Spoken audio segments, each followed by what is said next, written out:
ગુજરાતમાં સ્માર્ટ મીટરના મુદ્દે તીવ્ર ચર્ચા ચાલી રહી છે। હાલમાં જ લોકપ્રિય લોકગાયક કીર્તિદાન ગઢવીએ એક વિડીયો જાહેર કરીને પીજીવીસીએલના સ્માર્ટ મીટર અંગે લોકોને અફવાઓ પર ધ્યાન ન આપવા અને તેને અપનાવવા માટે અપીલ કરી। ત્યારે ભાજપના સિનિયર લીડર ધીરુ ગજેરાએ આકરી પ્રતિક્રિયા આપતા જણાવ્યું કે પ્રજાની સમસ્યા અને આપત્તિની વાત હોય તો ક્યારેક સામે નહીં આવે, પણ સરકારની સપોર્ટની વાતમાં તરત જ સામે દેખાશે।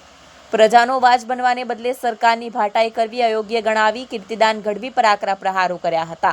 સ્માર્ટ મીટર મુદ્દે ચાલતી તીવ્ર ચર્ચામાં કીર્તિદાન ગઢવી પીજીવીસીએલના સ્માર્ટ મીટરને લઈને એક વિડીયો જાહેર કર્યો હતો।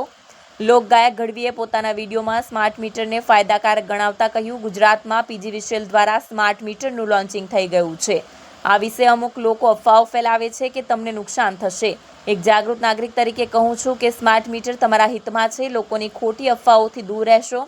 સ્માર્ટ મીટર તમારા મોબાઈલથી પણ કનેક્ટ છે। બધું સ્માર્ટ થઈ ગયું છે તો આપણું મીટર કેમ સાદું રહે?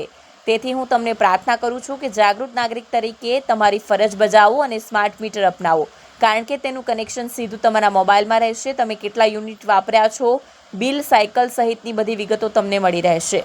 વિડીયોને લઈ પ્રતિક્રિયા આપતા ગુજરાતના જાણીતા ઉદ્યોગપતિ અને ભાજપના સિનિયર લીડર ધીરુ ગજેરાએ ગઢવી પર આકરા પ્રહારો કર્યા છે। તેઓ એક વિડીયો જાહેર કરતા કહ્યું કે કીર્તિદાન ગઢવી પ્રજાની સમસ્યા પર ક્યારેય બોલતા નથી, પણ જ્યારે સરકારને સપોર્ટ કરવાની વાત આવે છે ત્યારે તરત જ સામે આવે છે। તમને પ્રજાએ લોક સાહિત્યકાર બનાવ્યા છે। પ્રજાનો અવાજ બનાવવાને બદલે સરકારની દલાલી કરવી અયોગ્ય છે। તમારે પ્રજાની સાથે ઊભા રહેવું જોઈએ, નહીં કે સરકાર માટે ભાષણ આપવું। સ્માર્ટ મીટર મુદ્દે ગુજરાતમાં ઘણા વિરોધ થયા છે। લોકો વીજ બિલમાં વધારા અને ટેકનોલોજીના દુરુપયોગને લઈને ચિંતિત છે। જો કે સરકાર સતત દાવો કરી રહી છે કે સ્માર્ટ મીટર રાજ્યના હિતમાં છે અને તેમાં કોઈ ખોટ નથી। કીર્તિદાન ગઢવી અને ધીરુ ગજેરા વચ્ચેના આ ટકરાવે આ મુદ્દાને વધુ ગરમાવ્યો છે। હવે જોવું એ રહ્યું કે આ વિવાદ ક્યાં સુધી આગળ વધે છે અને કઈ તરફ વળે છે। નમસ્કાર મિત્રો, જય માતા જય મંગલ। હું છું આપનો દોસ્ત કીર્તિદાન ગઢવી। પીજીવીસીએલની મેં મુલાકાત લીધી અને મને જાણવા મળ્યું કે ગુજરાતમાં પીજીવીસીએલ દ્વારા સ્માર્ટ મીટરનું લોન્ચિંગ થઈ ગયું છે। આના વિશે અબુદ્ધ માણસો એવી અફવા ફેલાવે છે કે તમને આમ નુકસાન થશે, આમ નુકસાન થશે, પણ એક જાગૃત નાગરિક તરીકે તમને કહું છું કે સ્માર્ટ મીટર આપણા બધા માટે આપણા હિતમાં છે। એમાં જરાય ગફલતમાં રહેશો નહીં, કોઈ પણ ખોટી અફવાઓથી દૂર રહેજો। અને સ્માર્ટ મીટર તમારા મોબાઈલથી પણ કનેક્ટ છે। મોબાઈલ સ્માર્ટ થઈ ગયો, તમે સ્માર્ટ થઈ ગયા, દુનિયા આખી સ્માર્ટ થઈ ગઈ, તો આપણું મીટર કેમ સાદું રહેવું જોઈએ?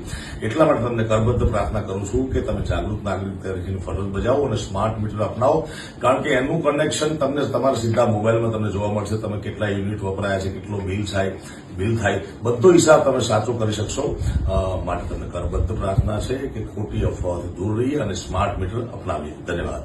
સ્માર્ટ મીટરના ફાયદા હોય કે ન હોય એ મને ખબર નથી, પરંતુ ગુજરાતના સાહિત્ય કલાકાર કીર્તિદાનભાઈ ગઢવીનો વિડીયો ગઈકાલના દિવસમાં એક વાયરલ થયો, ત્યારે મને એમ થયું કે આ લોક કલાકારે ગુજરાતની ભોળી પ્રજા માટે મોરબીનો કાંડ હોય, રાજકોટ કાંડ હોય, ખ્યાતિ કાંડ હોય કે સુરતની તકસીર હોય કે બરોડાની ઘટના હોય કે ગુજરાતની અસંખ્ય કુદરતી આપતી હોય કે અન્ય તેઓમાં ક્યારેક કીર્તિદાનભાઈ ગઢવી ગુજરાતની પ્રજાનો અવાજ બનાવ્યો એવું મને ખ્યાલ નથી।